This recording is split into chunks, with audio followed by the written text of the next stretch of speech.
ராம், என் அன்பு செல்லமே, என்னுடைய தங்கமே, வா, வந்து என் அருகில் வந்து அமர்ந்து கொள்.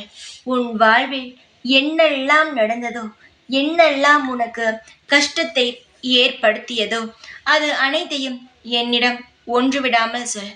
எனக்கு ஏற்கனவே தெரியும். நான் ஏன் திரும்ப உன்னிடம் கேட்கிறேன் என்றால், உன்னுடைய மனபாரத்தை குறைக்கவேதான். புரிகிறதா? உன்னுடைய வாழ்க்கையில் யாரிடமாவது ஏதாவது விஷயத்தை பகிர வேண்டும் என்று தோன்றுகிறது. ஆனால் என்ன, யாரிடமாவது ஏதாவது சொன்னால் ஏதாவது நினைத்துக் கொள்வார்களோ என்ற பயம் இருக்கிறதல்லவா? அதை நான் நிச்சயமாகவே உன் வாழ்க்கையிலிருந்து நான் எடுத்து உன்னை நான் வாழ வைக்கிறேன். எதுவாக இருந்தாலும் என்னிடம் சொல். உன்னுடைய மன ஆறுதல், உன்னுடைய பாரங்கள் அனைத்திற்கும் நான் தேர்வு தருவேன். வெளியில் ஆறுதல் தேடாதே, உனக்குள் ஆறுதல் தேடு. அப்படியே கிடைக்கவில்லை என்றால் உனக்கு இஷ்டமான தெய்வத்தின் முன் உட்கார்ந்து உனக்கென்ன வேண்டுமோ அதனிடம் கேள். நிச்சயமாகவே உன் வாழ்வில் ஒரு மாற்றத்தை உன் இஷ்டமான தெய்வமானது உருவாக்கி தரும். எந்த தெய்வமும் யாருக்கும் எப்பொழுதும் எந்த ஒரு கெட்டதும் செய்வதில்லை. நீங்கள்தான் அப்படியெல்லாம் நினைத்து கொள்கிறீர்கள்.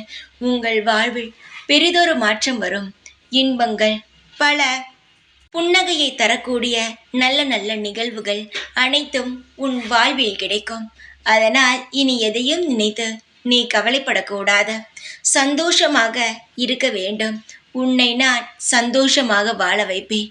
தைரியமாக நீ இருக்கும் பட்சத்தில் அனைத்தையும் முன்னால் சாதித்து வென்று வர முடியும். உன்னை நான் போராட மட்டும்தான் வைப்பேன் என்று நினைக்காதே.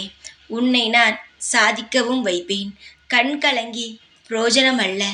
உன்னை நான் வாழ வைப்பதே என்னுடைய கடமை. இந்த சாயான நான் தன்னுடைய கடமையை நல்லவர செய்வேன். பொறுத்திருந்து அனைத்தையும் பெற்றுக்கொள் தங்கமே. கவலைகள் வந்தால் ஒழுங்காகவே உணவு உண்வது கிடையாது. ஏதாவது யோசனை, நீ ஏன் தினமும் இரவில் உறங்குவது இல்லை? ஏதாவது ஒன்று தேவையில்லாமல் யோசித்து கொண்டே இருந்தால் தூக்கமும் நம்மை விட்டு போகும். யாரை பற்றியும் கவலைப்படாதே. உன் வாழ்க்கையை பற்றியும் யோசிக்காதே. நிம்மதியாக சாப்பிட்டு தூங்கி உன்னுடைய வேலைகள் அனைத்தையும் சரிவர நீ செய்து வந்தால் அனைத்தும் உன் வாழ்வில் மாறும். அந்த மாற்றத்தை நீயே கண்குளிர பார்க்கலாம். உன்னுடைய எதிர்காலமானது யார் கையிலும் அல்ல, உன் கையில் மட்டுமே உள்ளது. அந்த எதிர்காலத்தை நல்ல முறையில் தக்க வைத்துக் கொள்வதும் நல்ல முறையில் வாழ்வதும் உன்னுடைய கையில் மட்டுமே தான் உள்ளது. புரிந்து கொள். எல்லாவற்றையும் மாற்றலாம். எல்லாம் நல்லதாகவே தான் நடக்கும். கவலைகள் வேண்டாம். சந்தோஷமாக இரு.